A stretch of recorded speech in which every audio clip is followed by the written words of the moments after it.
वो कब बना था? जड़ ढांचा। जैसे मकान बनाते हैं ना, तो पहले दिमाग में बात आती है, खाका खींचते हैं, फिर उसका वो नमूना बनाते हैं झोपड़ी जैसा कि ऐसा ऐसा मकान बनाएंगे। तो ब्राह्मणों की दुनिया में पहले पहले वो जड़ा ढांचा कहाँ तैयार हुआ? इंडिया में तैयार हुआ था या पाकिस्तान में? पाकिस्तान में तैयार हुआ था। पाकिस्तान में ऐसा ढांचा बना कि नरक की दुनिया बन गई थी। खून की नदियां बह रही थी 1947 में, और उस खून की नदियों के बीच में समंदर के किनारे एक परिवार ऐसा भी था जो बड़े आराम से रहा पड़ा था, जो ब्रह्म वाक्य है कि मैं नरक के बीच स्वर्ग स्थापन करता हूं। तो वो जड़ ढांचा कराची में तैयार हुआ। फिर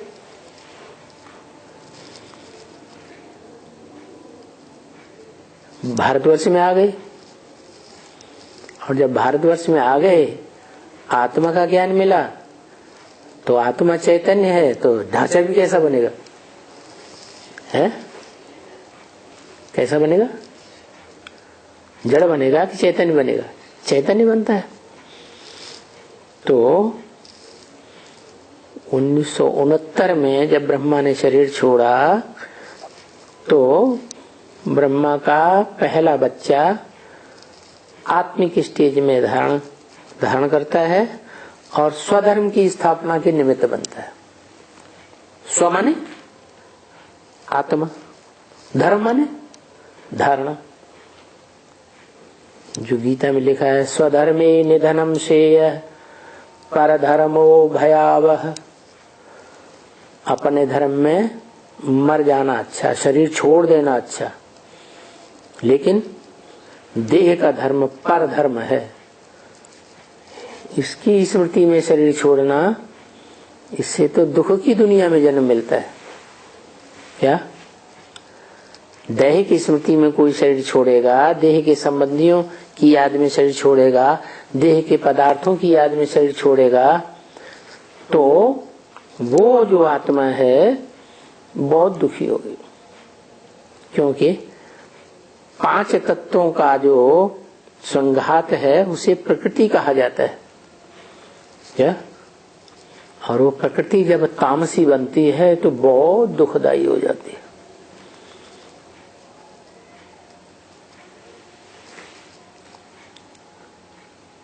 तो दुनिया का सबसे जास्ती दुख होता है तब जब प्रकृति माता सारे संसार को कंट्रोल करती है।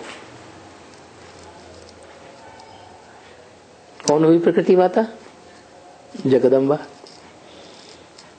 जगदम्बा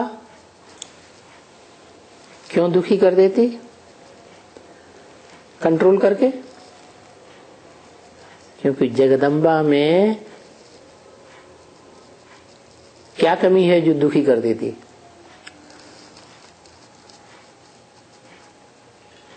और भगवान में क्या विशेषता है जो भगवान स्वर्ग बना देता है, सुख की दुनिया बना देता है? जगदम्बा रौरव नरक की दुनिया बना देती।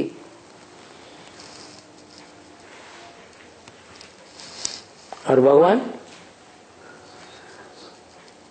स्वर्ग से भी ऊंची स्टेज अतीन्द्रिय सुख की दुनिया बना देता है। जो नरक की दुनिया के बीच में स्वर्ग की दुनिया स्थापन होती है। क्या खासियत है दोनों में? जगदम्बा जो है वो बुद्धि इतनी तीक्ष्ण नहीं होती, जड़त्वमयी बुद्धि होती है। और जगत पिता की चैतन्य बुद्धि होती है। इसलिए बोला बुद्धिमान नरार्जुन। मनुष्यों के बीच में अगर कोई बहुत सबसे जास्ती बुद्धिमान है तो कौन है? क्या नाम दिया? अर्जुन, अर्थात सद्भाग्य का अर्जन करने वाला।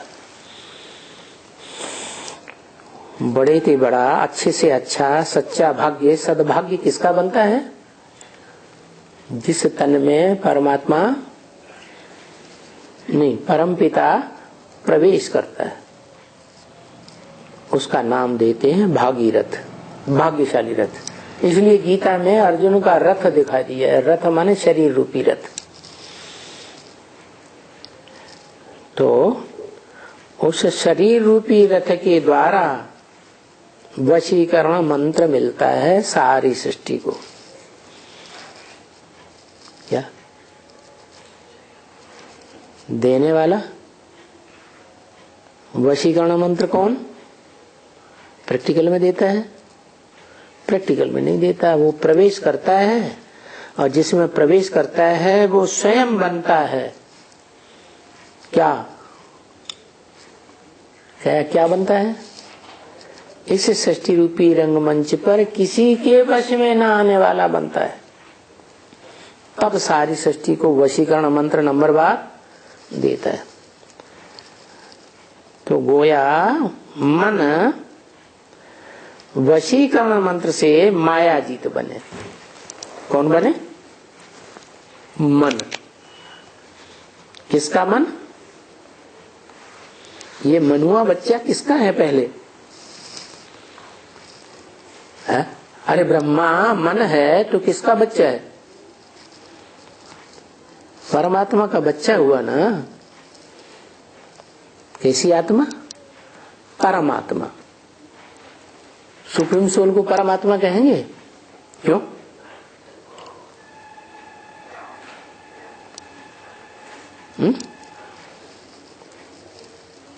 माने आत्माओं के बीच में परमात्मा। सुप्रीम सोल की किसी से टैली नहीं कर सकते। क्यों? क्योंकि टैली तो उनके साथ किया जाता है जो एक जैसी जाति के हों। क्या एक जैसे हों तो टैली किया जाए? वो जो supreme soul father, supreme father है, उसको तो किसी से टैली नहीं कर सकते। वो तो अभोक्ता है, अकर्ता है, और इस दुनिया में कोई आत्मा नहीं है जो अभोक्ता हो और अकर्ता हो, इसलिए उसको तो टैली करने का सवाल ही नहीं। तो जिसमें प्रवेश करता है वो है इस मनुष्य सृष्टि का हीरो पार्टधारी। जितने भी आत्मा रूपी पार्टधारी हैं उनमें वो हीरो का पार्ट बजाने वाला। इसलिए उसका जो मन है उसको कंट्रोल करने की बात है। मन को कंट्रोल किया, वो मन पहली रचना है। क्या? कब से? कौन से युग से?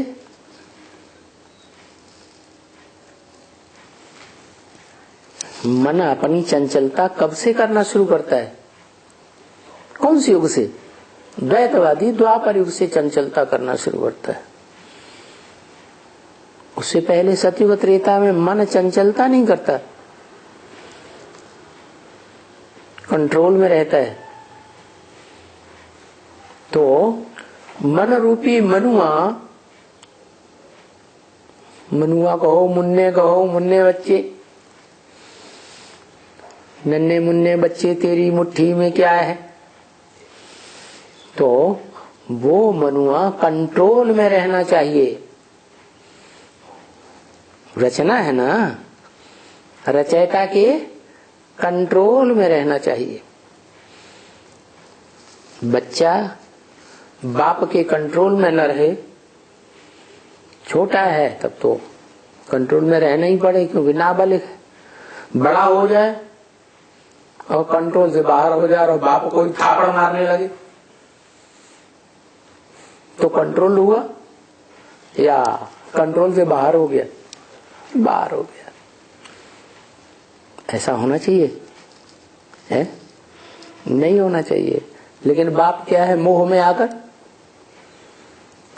फिर भी करता है, मेरा बच्चा मेरा बच्चा मेरा बच्चा। करता है कि नहीं? है, मेरा मेरा करता रहता है।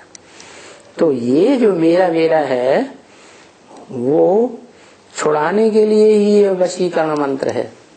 क्या ये मेरा मेरा जो कहने वाला है वो कौन है? आत्मा ही तो कहती है मेरा। कब कहती है? जब देवान में है तब कहती है, या आत्माभिमान में है तब कहती है। आत्माभिमान में है तो आत्माओं का मेरा, तो आत्माओं का बाप मेरा तो एक शिव, दूसरा कोई नहीं है आत्माओं को कल्याण करने वाला। देह समझते हैं तो देह की संतान जो होते हैं उनको समझ लेते हैं ये मेरे बच्चे हैं, लेकिन वो कोई भी काम आने वाले नहीं है। क्या? देह देह के संबंधी सब धोखेबाज। इसलिए बताया कि ये मन जो है ना, ये वशीकरण मंत्र से माया जीत बने। क्या? मन को कंट्रोल करने वाली बात है। रावण जीत बने। माया कहते हैं काम क्रोध लोभ मोह अहंकार को, और काम क्रोध लोभ मोह अहंकार तभी आते हैं जब 5 तत्वों का शरीर हो, तो उसको कहते हैं मंदोदरी। 5 तत्व पृथ्वी जलवायु अग्नि आकाश जड़ हैं या चैतन्य है? मंद बुद्धि वाले हैं या तीक्ष्ण बुद्धि वाले हैं? मंद बुद्धि वाले। तो ये जो मंद बुद्धि वाले 5 तत्व हैं, ये हो गए उसकी पत्नी मंदोदरी। किसकी? माया की। तो माया जब चाहती है तब प्रकृति को अपने कंट्रोल में कर लेती है, अपनी मुट्ठी में कर लेती है, हाथ मिला लेती है।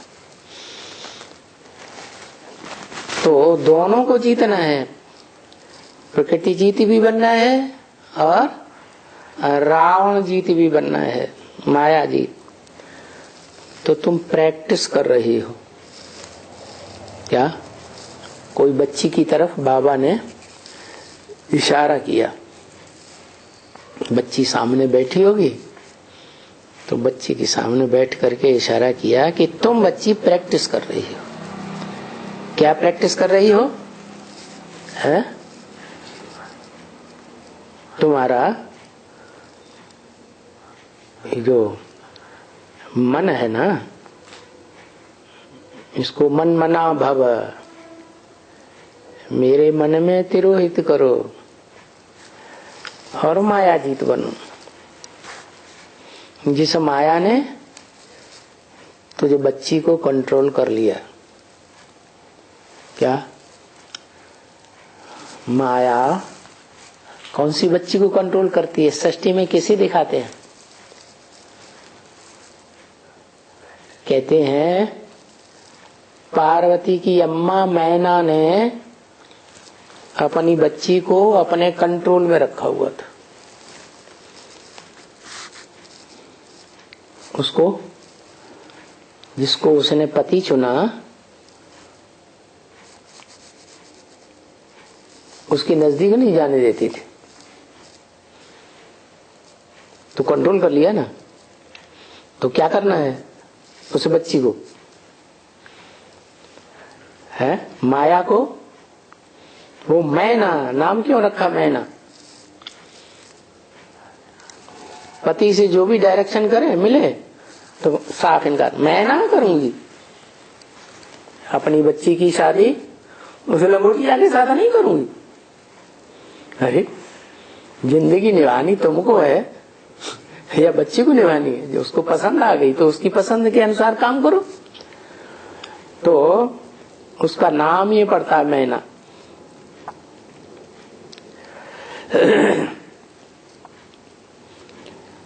तो तुम बच्ची अभी प्रैक्टिस कर रही हो। क्या क्या प्रैक्टिस कर रही हो? मन को कंट्रोल करने की प्रैक्टिस कर रही हो, जिसके लिए बाबा रोज रोज बच्चों को समझाते हैं कि मन मना भव, मेरे मन में समा जा। कौन समझाते रहते हैं? बाबा या बाप आत्माओं का? समझाना कौन करता है और सुनाना कौन करता है? सुनाना करता है वो जो सिर्फ सुनता है, उसके अंदर प्रवेश करके कोई आत्मा सुनाती है। वो सुनता है और सुनाता है, समझता कुछ नहीं। कौन? ब्रह्मा। और समझाता कौन है? जो खुद समझेगा वो दूसरों को समझाएगा, या जो बेसमझ बच्चा है वो समझाएगा? इसलिए जो कृष्ण बच्चा है उसकी पूजा बच्चे के रूप में होती है या समझदार के रूप में होती है? इनोसेंट बच्चा है, उसी रूप में उसकी पूजा होती है। कृष्ण के बड़े रूप की पूजा नहीं होती है। तो बताया बाबा रोज